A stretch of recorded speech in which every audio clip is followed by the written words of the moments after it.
پہلے تو اپنی بات میں ایک تصحیح کر لیجئے، باندیوں کے ساتھ یا لونڈیوں کے ساتھ یا کونکوبائنس کے ساتھ کوئی نکاح نہیں ہوتا تھا۔ منکوحہ وہ بیویاں کہلاتی تھیں اور یہ باندیاں کہلاتی تھیں، یہ ملکیت ہوتی تھی۔ بیوی ملکیت نہیں ہوتی، بیوی تو ایک سوشل کانٹریکٹ کے تحت آپ کے ساتھ آتی ہے، زندگی گزارتی ہے، اس کی مرضی کے بغیر اس کا نکاح نہیں ہو سکتا، اس کی اجازت سے نکاح ہوا ہے، اور بیوی جو ہے اس کو یہ حق بھی حاصل ہے کہ وہ کبھی چاہے تو آپ سے سپریشن جو ہے وہ حاصل کر لے۔ لیکن یہ جو ملکیت کا تصور ہے اس میں یہ چیزیں نہیں ہیں، نہ اس میں نکاح ہے، نہ اس میں کوئی وراثت کا حصہ ہے، بلکہ وہ تو خود وراثت میں منتقل ہو جائیں گی۔ اگر کوئی شخص جو ہے اس کے کچھ باندیاں تھیں تو اس کے انتقال کے بعد وہ اس کی ملکیت ان کی جو ہے جیسے اور پراپرٹی جو ہے وہ منتقل ہوگی، اولاد کو ایسے ہو جائے گی۔ تو پہلی بات تو یہ چاہے اچھی لگے چاہے بری، لیکن آپ اس کو سمجھ لیجئے ایز سچ کے جیسے وہ تھا معاملہ۔ ہمیں اس کے اندر جو ہے وہ کچھ اس کو پیلیٹیبل بنانے کے لیے اور اس کو جو ہے اس کے اندر کوئی ترمیم نہیں کرنی چاہیے۔ اسٹیٹس جو ہے باندی کا، کونکوبائنس کا، وہ یہ ہے جو میں نے آپ کے سامنے رکھا۔ اچھا، اصل مسئلہ یہ آتا ہے کہ آیا آج بھی ایسا کوئی معاملہ ہے؟ آج ایسا کوئی معاملہ موجود نہیں ہے، اور یہ لونڈیاں ہوتی تھیں حضور کے زمانے میں صرف وہ جو میدان جنگ میں مال غنیمت کے طور پر آتی تھی۔ آپ ایک جنگ ہوئی ہے، فرض کیجئے جنگ بدر ہوئی ہے، جنگ بدر میں اب جب کہ کفار کو شکست ہو گئی ہے تو آپ کو معلوم ہے ان کے جو اونٹ تھے وہ 900 اونٹ لے کر آئے ہوئے تھے، وہ سارے تو ابھی کھائے نہیں گئے تھے۔ اب وہ گویا کہ وہاں پر مال غنیمت ہے، ان کے گھوڑے اگر وہ بچے ہوئے تو مال غنیمت ہے۔ وہ جو آدمی بھاگتا وہ اپنا اسلحہ بھی پھینکتا جاتا ہے تاکہ بھاگے اور جان بچائے، یہ سب کیا ہے؟ مال غنیمت ہے۔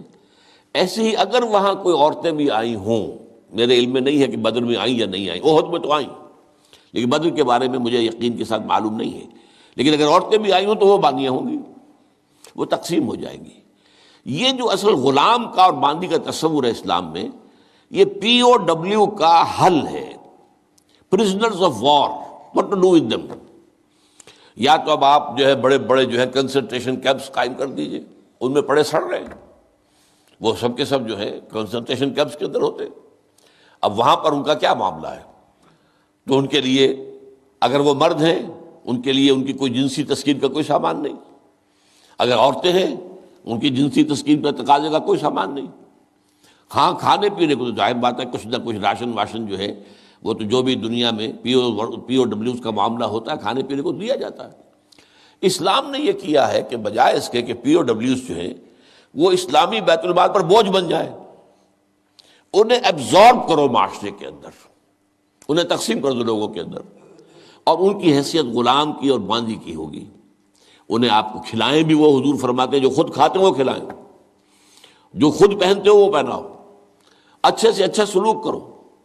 پھر ان کی ایمینسیپیشن کا ایک سلسلہ شروع کر دیا گیا، فلاں اگر تم سے گناہ ہو گیا ہے تو کفارہ یہ ہے ایک غلام آزاد کر دو، قتل خطا ہو گئی ہے، وہاں تم سے غلطی سے تمہارا ارادہ نہیں تھا، کوئی تمہارے ہاتھ میں مارا گیا ہے، گولی چل گئی تم سے اور کوئی شخص جو ہے وہ مر گیا ہے، اس کے لیے بھی وہ غلام جو ہے آزاد کرو۔ گناہوں کے کفارے میں غلاموں کو آزاد کرنا، پھر غلاموں کو آزاد کرنے کی تلقین، نصیحت، پرسویشن، یہ نیکی کا بہت بڑا کام ہے، غلام کو آزاد کرو۔ یہ ساری چیزیں جو ہیں اس کے ذریعے سے ایک دفعہ انہیں سوسائٹی میں جذب کرنے کے بعد وہ علیحدہ ایلیمنٹ نہیں رہے، اب سوسائٹی کا حصہ بن گئے، وہ ایک گھر کے اندر ہیں، وہاں رہتے ہیں، ان کے ساتھ جو ہے ان کے مالک ہیں، اور اسی طریقے سے ان کو رفتہ رفتہ ان کی ایمینسیپیشن کا بندوبست کیا اسلام نے۔ اور اس میں آپ کو معلوم ہونا چاہیے اس درجے ایمینسیپیشن ہوئی ہے کہ ایک وقت ایسا تھا عالم اسلام میں ساری حکومتیں غلاموں کی تھیں۔ مڈل ایسٹ میں ممالک کی حکومت، مملوک کہتے ہیں اس کو کہ جو کسی کی ملکیت ہے، غلام ہے، ممالک بڑے بادشاہ ہوئے۔ ہندوستان میں جو دہلی میں پہلی حکومت قائم ہوئی ہے وہ کون تھے؟ خاندان غلامہ، قطب الدین ایبک اور یہ بلبن، ایسے ایسے شاندار اور جو ہے، اور یہ التتمش، یہ کون تھے؟ غلام تھے۔ ہمارے بڑے بڑے دین کے علماء ائمہ غلام، چنانچہ بڑے علماء اساتذہ غلاموں میں سے۔ تو تو اسلام نے یہ راستہ اختیار کیا ہے۔ البتہ آخری سوال کا یہ ہے جو میرے اپنے ذہن میں ہے کہ اسلام نے اس انسٹیٹیوشن کو فائنلی ایبروگیٹ کیوں نہیں کیا؟ ایبروگیشن، جیسے آپ کو معلوم ہے سود کا معاملہ چلتا رہا، آخر میں آ کے سن 9 میں فائنلی طے کر دیا گیا حرام، اب اس کے قریب مت پھٹکو۔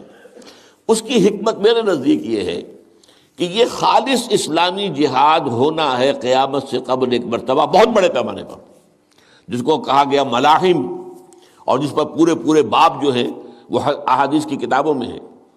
اس وقت میں سمجھتا ہوں کہ ضرورت پیش آئے گی اس انسٹیٹیوشن کو انووک کرنے کی کہ اس وقت پرزنرز آف وار کا معاملہ اس طور سے ڈیل کیا جائے، لیکن اس وقت تک کسی آزاد انسان کو پکڑ کر غلام بنا لینا بہت بڑا گناہ ہے، ناقابل معافی گناہ ہے، کسی کو حق حاصل نہیں ہے۔ یہ جو امریکنز لے گئے تھے، آپ کو معلوم ہے یہ افریقہ کے مغربی ساحل کے ساتھ ساتھ وہاں سے یہ لوگ لے کر گئے پکڑ کر ان کو، افریقیوں کو، اور وہاں جا کر انہیں غلام بنایا ہے اور شدید ترین جو ہے سختیوں میں انہیں رکھا ہے۔ یہ معاملہ اسلام میں نہ کبھی ہوا ہے، نہ اس کی کوئی اجازت ہے۔ کسی غلام، کسی آزاد انسان کو پکڑ کر زبردستی غلام بنا لینا، اس کی نہ کبھی اجازت رہی ہے نہ کبھی ہوگی۔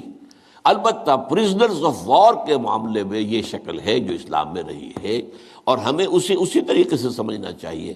چاہے ٹھیک ہے دنیا اس کے اوپر فکری چست کر دے گی، یا کوئی اس کو کہے گی، پاس بہت سی چیزیں ہیں کہ جو لوگوں کے عام جو مزاج اس وقت کا ہے وہ اس میں وہ ذرا آسانی سے وہ بات جو ہے ان کے ذہن کے اندر اترتی نہیں ہے، لیکن we have to be faithful کہ دین کی اصل تعلیم کیا ہے، اسی کے ساتھ جڑے رہنا چاہیے۔